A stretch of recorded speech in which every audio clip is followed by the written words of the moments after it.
भगवान श्री राम का यह वचन सुनकर समस्त वानरों ने गंगा जी में डुबकी लगाई। जो इस प्रसंग का पाठ, स्मरण अथवा भक्ति पूर्वक श्रवण करता है उसके पाप को भी यह तीर्थ हर लेता है। जो सूर्य है वही विष्णु है और जो विष्णु है वही सूर्य।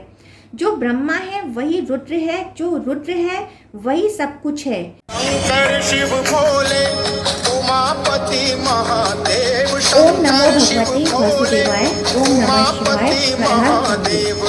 किष्किंधा तीर्थ और व्यास तीर्थ की महिमा। ब्रह्मा जी कहते हैं किष्किंधा तीर्थ बहुत विख्यात है। वह मनुष्यों की संपूर्ण कामनाओं को पूर्ण करने वाला और समस्त पापों को शांत करने वाला है। वहाँ भगवान शंकर निवास करते हैं। नारद उस तीर्थ के स्वरूप का वर्णन करता हूँ, भक्ति पूर्वक सुनो। पूर्व काल में दशरथ नंदन भगवान श्री राम ने किष्किंधा निवासी वानरों को साथ लेकर जब समस्त लोगों को रुलाने वाले रावण को युद्ध में सेना और पुत्रों सहित मार डाला, तब सीता को पुनः प्राप्त करके अपने भाई लक्ष्मण, महाबली वानर, बलवान विभीषण और देवताओं के साथ वे स्वस्ति वाचन पूर्वक पुष्पक विमान से अयोध्या की ओर लौटे। पुष्पक विमान कुबेर का था। वह शीघ्रगामी और इच्छा अनुसार चलने वाला था। भगवान राम शत्रुओं का संहार करने वाले और शरणार्थी पुरुषों को शरण देने वाले थे। उन्होंने विमान से अयोध्या लौटते समय मार्ग में लोक पावनी गौतमी गंगा को देखा, जो समस्त अभीष्ट वस्तुओं को देने वाली तथा मन और नेत्रों के संताप का निवारण करने वाली हैं। गंगा जी का दर्शन करके महाराज श्री राम उनके तट पर उतरे और हनुमान आदि संपूर्ण वानरों को संबोधित करके हर्ष गदगद वाणी में कहने लगे, ये गौतमी गंगा संपूर्ण जीवों की जननी है। ये भोग तो देती ही हैं, मोक्ष भी दे सकती हैं, भयंकर पापों का भी संहार कर डालती हैं। इनकी समानता करने वाली दूसरी कौन नदी है? जिन्हें महर्षि गौतम ने सबकी शरण देने वाले भगवान शंकर की आराधना करके जटा सहित प्राप्त किया था। ये संपूर्ण अभिलिखित फलों की जननी और अमंगलों का नाश करने वाली हैं। ये समस्त संसार को पवित्र करने में समर्थ हैं। समस्त सरिताओं की जननी गंगा का आज प्रत्यक्ष दर्शन हुआ। मैं मन, वाणी और शरीर द्वारा सदा ही इन शरणागत वत्सला गंगा जी की शरण लेता हूँ। भगवान श्री राम का यह वचन सुनकर समस्त वानरों ने गंगा जी में डुबकी लगाई और संपूर्ण लौकिक उपहारों तथा अनेक प्रकार के पुष्पों द्वारा उनकी विधिवत पूजा की। महाराज श्री रामचंद्र जी ने महादेव जी का यथावत पूजन करके सर्वभावोपयुक्त वाक्यों द्वारा स्तवन किया। संपूर्ण वानरों ने भी प्रसन्न होकर नृत्य और गान किया। भगवान श्री राम ने अपनी प्रिया जानकी तथा प्रेमी वानरों के साथ सुखपूर्वक वह रात व्यतीत की। सवेरे उठकर भगवान अत्यंत प्रसन्नता पूर्वक गोदावरी देवी की स्तुति करने लगे। फिर अपने भृत्य गणों का सम्मान करके वे वहां अनिर्वचनीय आनंद का अनुभव करने लगे। उस निर्मल प्रभात में सूर्योदय होने पर विभीषण ने दशरथ नंदन श्री राम से कहा, भगवान, हम लोग इस तीर्थ में रहने से अभी तृप्त नहीं हुए, अतः कुछ समय और निवास करें। मेरा विचार है 4 रात और यहाँ ठहरें, फिर सब लोग साथ ही अयोध्या चलेंगे। विभीषण की बात का वानरों ने भी अनुमोदन किया। फिर भगवान शिव की पूजा करते हुए 4 रात और ठहरे। वहाँ महादेव जी सिद्धेश्वर के नाम से प्रसिद्ध थे और उन्हीं के प्रभाव से रावण अत्यंत प्रबल हो गया था। इस प्रकार सब लोग अपने द्वारा स्थापित किए हुए शिवलिंग की पूजा करते हुए 5 दिनों तक वहाँ ठहरे रहे। श्री राम ने अपने संपूर्ण सहायकों के साथ शुद्ध हृदय से संपूर्ण शिवलिंगों को मस्तक झुकाया। किष्किंधा निवासी सभी वानरों द्वारा सेवित होने के कारण वह स्थान किष्किंधा तीर्थ कहलाया। वहां स्नान करने मात्र से बड़े बड़े पाप भी नष्ट हो जाते हैं। भगवान ने गौतमी गंगा को भक्ति पूर्वक प्रणाम किया और कहा, माता गौतमी, मुझ पर प्रसन्न हो। इस तरह बारंबार कहकर वे विस्मित चित्त से गोदावरी को देखते और उन्हें प्रणाम करते जाते थे। तब से विद्वान पुरुष उस पुण्यमय तीर्थ को किष्किंधा तीर्थ कहने लगे।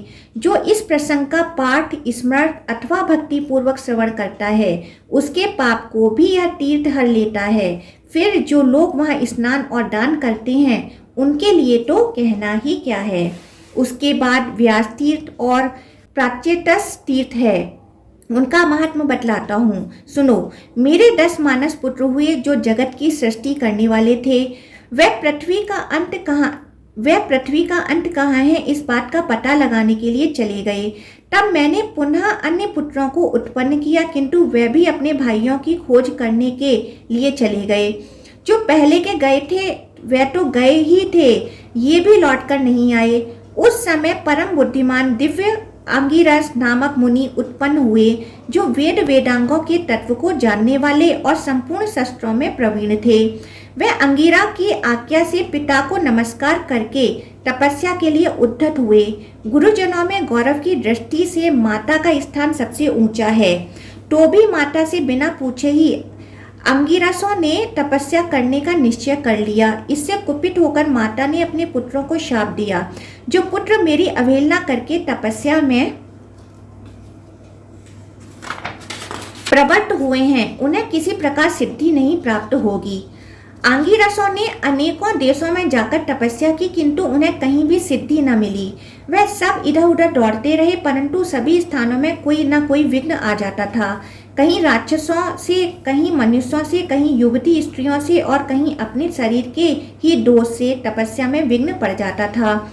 इस प्रकार भटकते हुए सब अंगिरस तपस्वियों में श्रेष्ठ अगस्त्य जी के पास गए और उन्हें नमस्कार करके विनीत भाव से बोले, भगवान, हम अनेक उपायों से बारंबार प्रयत्न करते हैं, तो भी किस दोष से हमारी तपस्या सिद्ध नहीं होती।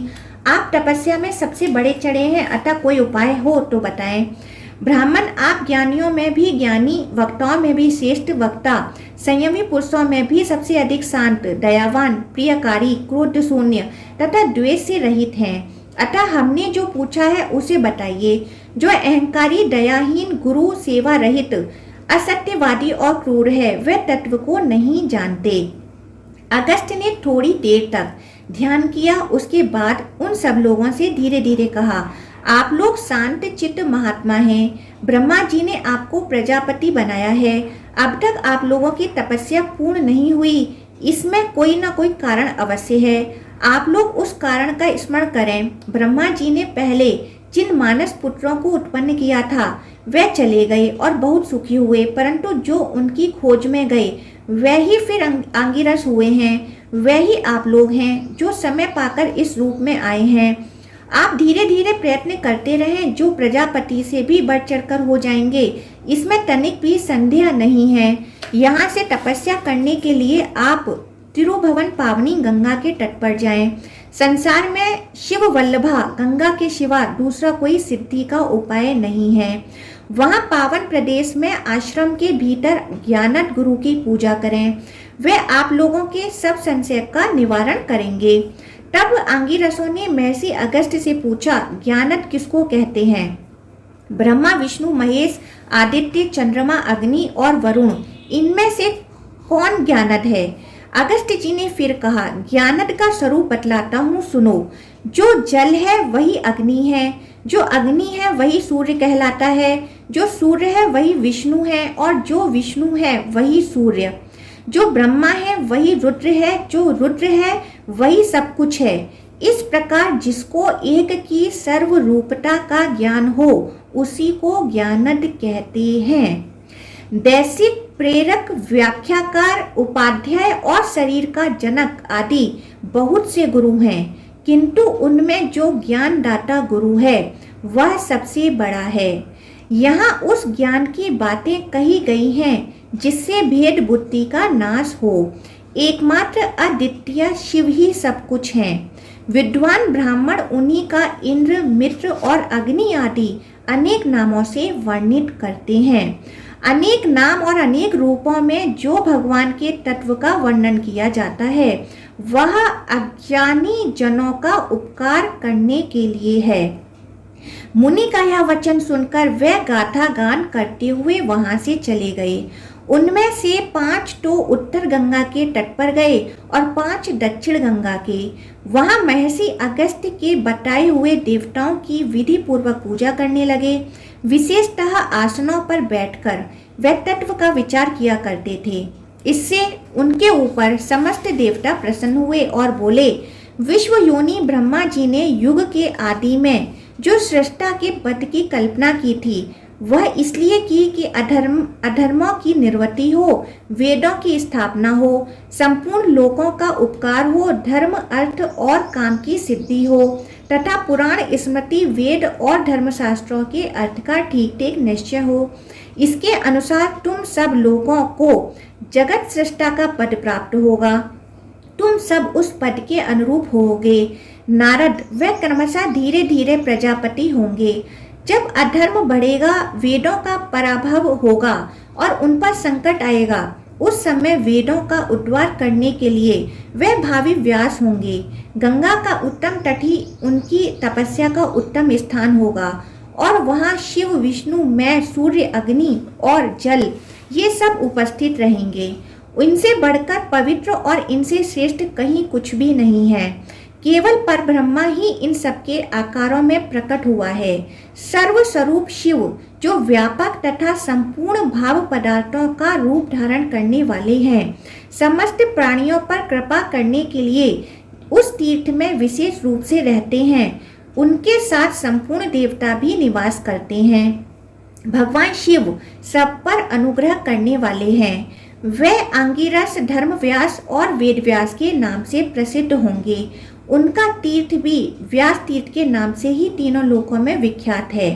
व्यास तीर्थ बहुत ही उत्तम है। उसका जल पाप रूपी कीचड़ को धोने वाला, मोह रूप अंधकार और मद का नाश करने वाला तथा मनुष्यों को सब प्रकार की सिद्धि देने वाला है। ओम नमो भगवते वासुदेवाय। ओम नमः शिवाय। हर हर गंगे।